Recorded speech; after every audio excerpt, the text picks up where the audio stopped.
नमस्कार। सोचिए, मिस्र का वो विशाल रेगिस्तान जहां हजारों सालों से फिरौन के मकबरे दफन हैं। पर जरा रुकिए, क्या हो अगर मैं कहूं कि इन्हीं मकबरों में एक ऐसा राज छिपा है जिसका सीधा कनेक्शन प्राचीन भारत से है? हाँ, यही वो सवाल है जिसने इतिहासकारों को भी चौंका दिया है। आखिर मिस्र के किसी मकबरे में एक प्राचीन भारतीय लिपि क्या कर रही है? ये एक ऐसी खोज है जो दो महान सभ्यताओं के बीच के एक अनकहे रिश्ते की कहानी बताती है। तो चलिए इस रहस्य की परतों को एक एक करके खोलते हैं। कहानी की शुरुआत होती है एक, कह सकते हैं, एक अविश्वसनीय खोज से। एक ऐसा मैसेज जो पत्थर पर लिखा गया था और करीब करीब 2000 साल से बस इंतजार कर रहा था कि कोई उसे पढ़े।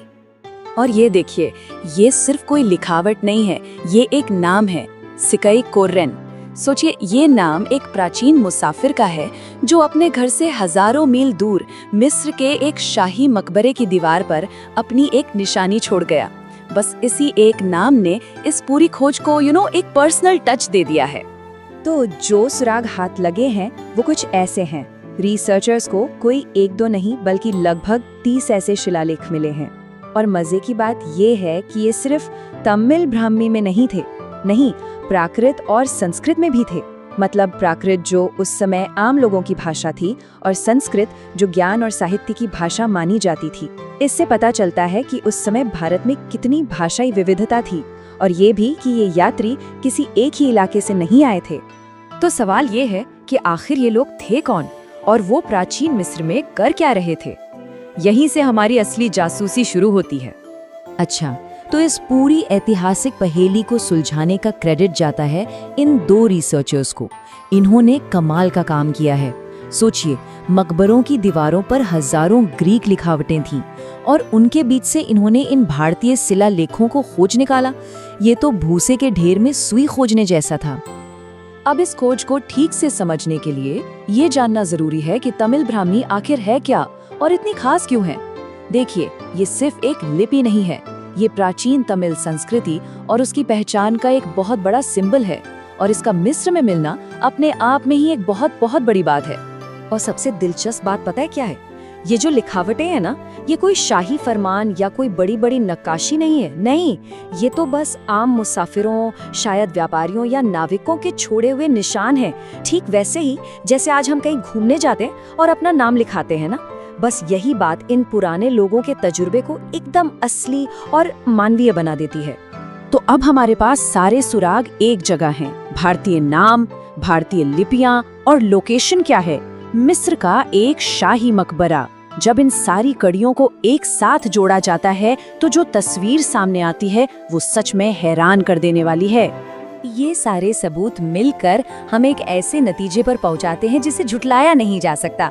सीधी सी बात है, जब मिस्र में भारतीय लिपियों में भारतीय नाम मिले तो इसका मतलब तो एक ही हो सकता है ना, कि प्राचीन काल में भारतीय लोग वहां तक सफर कर रहे थे। सिंपल। और यहाँ पर सबसे बड़ी बात सामने आती है, ये खोज सिर्फ कुछ मुसाफिरों की कहानी नहीं है। नहीं, ये असल में प्राचीन तमिल गम और रोमन एम्पायर के बीच एक बहुत बड़े और एक्टिव ट्रेड रूट का पक्का सबूत है। सोचिए, मसाले, कीमती पत्थर, शानदार कपड़े, ये सब कुछ मिस्र के रास्ते से होकर गुजरता था। मिस्र उस वक्त एक बहुत जरूरी ट्रांजिट पॉइंट था।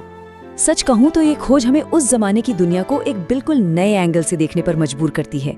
ये एक ऐसी दुनिया थी जो आज की तरह ही कनेक्टेड थी, बस तरीके अलग थे। समुद्री रास्ते थे जो सबको जोड़ते थे और इन्हीं रास्तों से सिर्फ सामान ही नहीं बल्कि आइडियाज और लोग भी हजारों मील का सफर तय करते थे। और ये देखिए, ये कनेक्शन सिर्फ किसी एक इलाके तक लिमिटेड नहीं था। हाँ, ये बात सही है कि ज्यादातर यात्री दक्षिण भारत से थे, इसमें कोई शक नहीं। लेकिन हमें उत्तर पश्चिमी और पश्चिमी भारत के लोगों के भी निशान मिले हैं। इसका क्या मतलब हुआ? इसका मतलब ये कि पूरा का पूरा भारतीय उपमहाद्वीप उस जमाने के ग्लोबल ट्रेड का एक एक्टिव हिस्सा था। जरा इस नंबर पर गौर कीजिए, 2000 मतलब 2000 साल। ये लिखावटें आज से लगभग 2000 साल पहले की हैं। ये हमें उस दौर के लोगों के साहस और उनके कनेक्शन की गहराई की याद दिलाती हैं। जरा एक बार सोचकर देखिए, बिना आज की टेक्नोलॉजी के, बिना जीपीएस के इतनी लंबी समुद्री यात्रा करना कितना मुश्किल, कितना हिम्मत का काम रहा होगा। तो सवाल ये है कि इन पुरानी लिखावटों का आज हमारे लिए क्या मतलब है? इसका सीधा सा मतलब ये है कि हमें इतिहास को शायद एक नए चश्मे से देखने की जरूरत है। जैसा कि सोर्स आर्टिकल में भी कहा गया है, ये वाकई एक अभूतपूर्व खोज है। क्यों? क्योंकि ये उन कनेक्शंस को साबित करती है जिनके बारे में पहले सिर्फ अंदाजे लगाए जाते थे या किताबों में जिक्र मिलता था। ये पहली बार है जब लिखित कहानियों को जमीन पर मिले ठोस सबूतों से जोड़ा गया है। और आखिर में जो सबसे बड़ी सीख मिलती है वो ये है, हम अक्सर पुरानी सभ्यताओं को एकदम अलग-थलग, आइसोलेटेड मानकर चलते हैं, लेकिन सच तो ये है कि वो एक बहुत बड़े और कॉम्प्लेक्स नेटवर्क का हिस्सा थीं।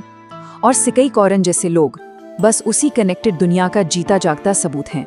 और ये हमें एक बहुत ही दिलचस्प सवाल के साथ छोड़ जाता है।